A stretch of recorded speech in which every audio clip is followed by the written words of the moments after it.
Subscribe करें हमारे channel study with Raghav और पाएं डेली रेगुलर अपडेट। नमस्कार दोस्तों, एक बार आपका फिर से स्वागत है स्टडी विद राघव में। आज हम लोग इंडियन कॉन्स्टिट्यूशन का एक इम्पोर्टेंट पार्ट, भारत की संविधान की प्रस्तावना के बारे में देखेंगे और जानेंगे। दोस्तों, अगर आपका ये पार्ट क्लियर होता है तो मैं आपको विश्वास दिलाता हूँ कि इंडियन कॉन्स्टिट्यूशन के बहुत सारे क्वेश्चंस आप बैठे बैठे सॉल्व कर सकते हैं। तो हम लोग ये देखेंगे कि भारत की संविधान का विचार 11 दिसंबर कैसे आया, 1946 को कैसे लिया। संविधान सभा में एक उद्देशिका पेश की थी जो कुछ इस प्रकार से थी कि भारत के संविधान को किस प्रकार बनाया जाए और ये कैसा होगा। इसीलिए इसको भारत की संविधान की प्रस्तावना को उद्देशिका भी कहते हैं। तो किसने पेश की थी? जवाहरलाल नेहरू ने 13 दिसंबर 1946 को संविधान सभा में एक उद्देशिका पेश की, जिसका निष्कर्ष ये था कि हमारा संविधान कैसा हो, उसका स्वरूप कैसा हो, इसको निर्धारित करने के लिए एक उद्देशिका पेश की गई, जिसे प्रस्तावना कहते हैं। प्रस्तावना का विचार अमेरिका से लिया गया।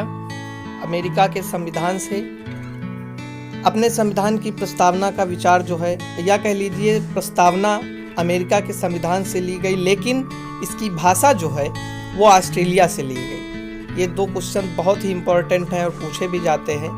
भारत के संविधान की प्रस्तावना अमेरिका से ली गई, इसका विचार अमेरिका से लिया गया, और इसकी जो भाषा है, याद रखिएगा, प्रस्तावना की भाषा ऑस्ट्रेलिया से ली गई और प्रस्तावना का विचार अमेरिका से। है कि आप लोग इसको अच्छे से याद कर लेंगे कि संविधान की प्रस्तावना का विचार अमेरिका से और इसकी भाषा ऑस्ट्रेलिया से ली गई है। हमारे प्रस्तावना का शुभारंभ जो होता है हम भारत के लोग से, फिर उसके आगे पंथ निरपेक्ष, लोकतंत्रात्मक, प्रभुत्व संपन्न गणराज्य, ये शब्द आते हुए 26 नवंबर 1949 को अंगीकृत करते हैं। यहाँ पर भी दो क्वेश्चन हमको मिलते हैं कि प्रस्तावना का आरंभ हम भारत के लोग से होता है और 26 नवंबर 1949 को अंगीकृत करते हैं, यहाँ से खत्म होता है।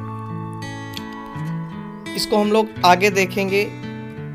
इसके जो शब्द इसमें आते हैं वही हमारे संविधान के उद्देश्य और उसकी विशेषताएं ये है कि 26 नवंबर 1949 को प्रस्तावना का अंतिम दिन होता है, और ये इस तरीके से इसको हम कह सकते हैं कि इसी दिन से इसका ये आखिरी चरण होता है। 26 नवंबर 1949 को भारत के संविधान बन करके तैयार होता है, और 26 नवंबर 1949 को बनने के बाद हम लोगों को एक तारीख और याद रखनी है कि 26 जनवरी 1950 को भारत का संविधान प्रभावी रूप से लागू होता है और एक सुचारू रूप से भारत की सरकार चलाने में मदद करता है। अब हम लोग अपने संविधान के स्वरूप को समझेंगे। इसका स्रोत क्या है? भारत के संविधान का स्रोत प्रस्तावना की पहली पंक्ति से इसका स्रोत प्रदर्शित होता है कि हम भारत के लोग। इसका मतलब ये है कि हम भारतीय, मतलब भारत की जनता। भारत के संविधान का मालिक कौन है? तो भारत की जनता है। और इसका स्रोत कौन है? भारत की जनता है। संविधान बना किसके लिए? भारतवासियों के लिए। तो इसका स्रोत हम भारतवासी ही हैं, मतलब भारत की जनता, और जनता लोकतंत्र में सर्वोपरि होती है। इसके लिए हमको अब्राहम लिंकन साहब का एक तथ्य है, उनका एक कथन है, याद करना होगा कि लोकतंत्र जनता द्वारा जनता के लिए किया जाने वाला एक शासन है, जिसमें जनता अपना प्रतिनिधि स्वयं चुनती है और वही चुना हुआ प्रतिनिधि जनता की रक्षा करता है। फिर हम लोग संविधान का अगर स्वरूप देखें तो वो भी प्रस्तावना के कुछ शब्दों से प्रदर्शित होता है।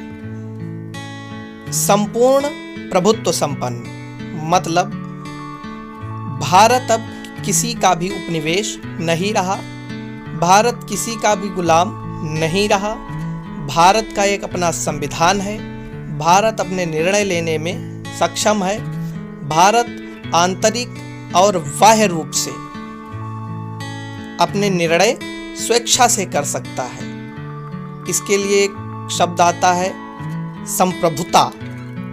संप्रभुता का मतलब यही है कि संपूर्ण शक्ति स्वयं द्वारा संचालित करने की स्वतंत्रता। दूसरी चीज आती है समाजवादी। हमारे संविधान का स्वरूप कैसा है? समाजवादी है। समाजवादी के लिए हम लोग अगर समाजवाद देखते हैं तो हमें यूरोप में चलना होगा। कार्ल मार्क्स ने एक समाजवाद वहाँ विकसित किया था, लेकिन वो समाजवाद जो था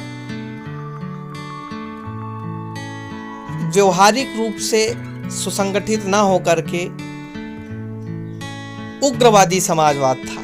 लेकिन भारत में गांधीवादी समाजवाद और नेहरूवादी समाजवाद की व्याख्या भारतीय संविधान में देखने को मिलती है। फिर इसका स्वरूप कैसा है? पंथ निरपेक्ष, मतलब भारत के किसी भी राज्य का अपना कोई धर्म नहीं होगा। पंथ निरपेक्षता का मतलब यही होता है कि कोई भी राज्य उसका स्वयं का कोई धर्म नहीं होगा। सर्वधर्म संपन्न, सर्वधर्म समभाव की भावना रखते हुए भारतीय संविधान में पंथ निरपेक्ष जो शब्द है वो जोड़ा गया प्रस्तावना में। फिर लोकतंत्रात्मक, मतलब जनता द्वारा जनता के लिए शासन। लोकतंत्र का मतलब ये होता है कि जनता एक प्रतिनिधि चुनती है, वही प्रतिनिधि जनता का अधिकारी होता है या शासक होता है। फिर आता है गणराज्य। गणराज्य का तात्पर्य यह है कि संविधान की रक्षा करने वाला एक अधिकारी जो कि वंशानुगत ना होकर जनता द्वारा किसी प्रतिनिधि के द्वारा चुना जाता है, उसे गणराज्य कहते हैं या गणतंत्र। फिर हम लोग इसके उद्देश्य के बारे में देखते हैं। इसका उद्देश्य क्या है? भारतीय संविधान का उद्देश्य क्या? ये सभी चीजें हमारे प्रस्तावना के शब्दों से ही हैं। उद्देश्य न्याय। भारतीय न्याय प्रणाली बहुत ही सुदृढ़ न्याय प्रणाली मानी जाती है। यहाँ पर सामाजिक न्याय, आर्थिक न्याय और राजनैतिक न्याय तो मिलता है, लेकिन धार्मिक न्याय का कोई प्रावधान नहीं है। वो किस लिए नहीं है? क्योंकि भारत का संविधान पंथ निरपेक्ष संविधान है और भारत एक पंथ निरपेक्ष देश है। फिर आता है स्वतंत्रता। भारतीय संविधान में स्वतंत्रता का मतलब ये है कि कोई भी व्यक्ति, ये हम लोग अगले वीडियो में पढ़ेंगे अपने मौलिक अधिकारों के बारे में, उसमें हम स्वतंत्रता बताएंगे। निजता। स्वतंत्रता का मतलब है आप कुछ भी करने के लिए स्वतंत्र हैं, लेकिन संवैधानिक दायरे में। समता। व्यक्ति की गरिमा और राष्ट्र की एकता एवं अखंडता, ये हमारे संविधान के उद्देश्य हैं। बंधुता, सबसे मैत्री भाव, ये हमारे संविधान का उद्देश्य है। कुछ समझ में आ गई होगी। अब आप आगे बढ़ेंगे, 1 से 2 बार देखेंगे तो आपको पूरी जानकारी मिल जाएगी और मुझे विश्वास है कि आप स्वयं से इससे बहुविकल्पी प्रश्न भी तैयार कर सकते हैं। N.A. पालकीवाला, नाम याद रखिएगा, N.A. पालकीवाला। इन्होंने प्रस्तावना को संविधान का परिचय पत्र कहा है। N.A. पालकीवाला ने संविधान का परिचय पत्र किसे कहा है? तो प्रस्तावना को कहा है। साथियों, आपको बता दूं कि कहीं कहीं पर एक मिस्टेक हो जाती है, क्लियर करता हूं कि प्रस्तावना को, हमारी संविधान की प्रस्तावना को संविधान की कुंजी भी कहा जाता है।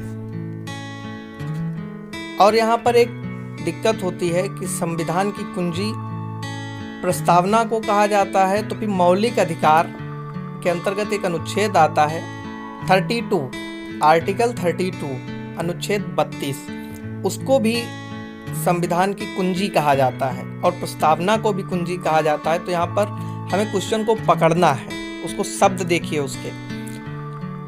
जब कभी भी किसी वक्ता का नाम लिए बिना ये पूछा जाए कि भारत की संविधान की कुंजी क्या है, तो हमको प्रस्तावना पे टिक करना है। और अगर ये कहा जाए कि भारत के संविधान की कुंजी डॉक्टर भीमराव अंबेडकर ने किसे कहा, या डॉक्टर भीमराव अंबेडकर के अनुसार भारतीय संविधान की कुंजी क्या है, तो अनुच्छेद 32। Question clear. फिर हम लोग देखेंगे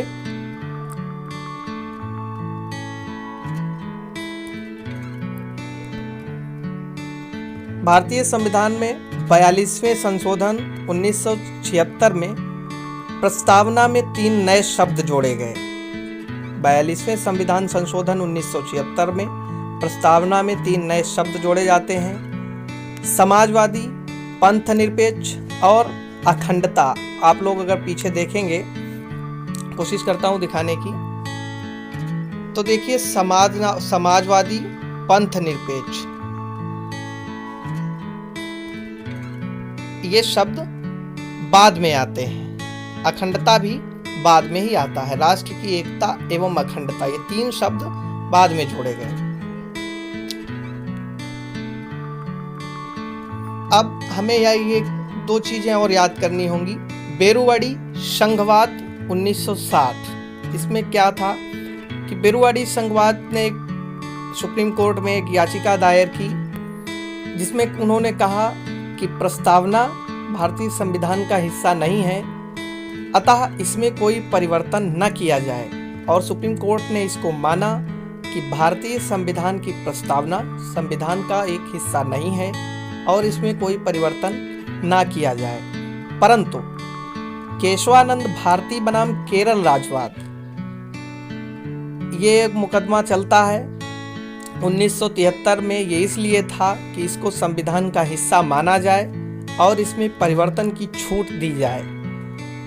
तो सुप्रीम कोर्ट ने इसको माना कि प्रस्तावना भारतीय संविधान का ही एक हिस्सा है और इसमें इसके मूल ढांचे को परिवर्तित नहीं किया जा सकता है। बाकी आप परिवर्तन तो कर सकते हैं, परंतु इसके मूल ढांचे को नहीं बदल सकते। इसी के तहत 42वां संशोधन 1976 में किया जाता है और उस प्रस्तावना में 3 नए शब्द समाजवादी, पंथनिरपेक्ष और अखंडता जोड़े जाते हैं। दोस्तों, मैं आशा करता हूं कि आपको वीडियो अच्छा लगा होगा, और अगर अच्छा लगा हो तो कमेंट कीजिएगा और मुझे ज़रूर बताइएगा कि आपको वीडियो कैसा लगा। धन्यवाद।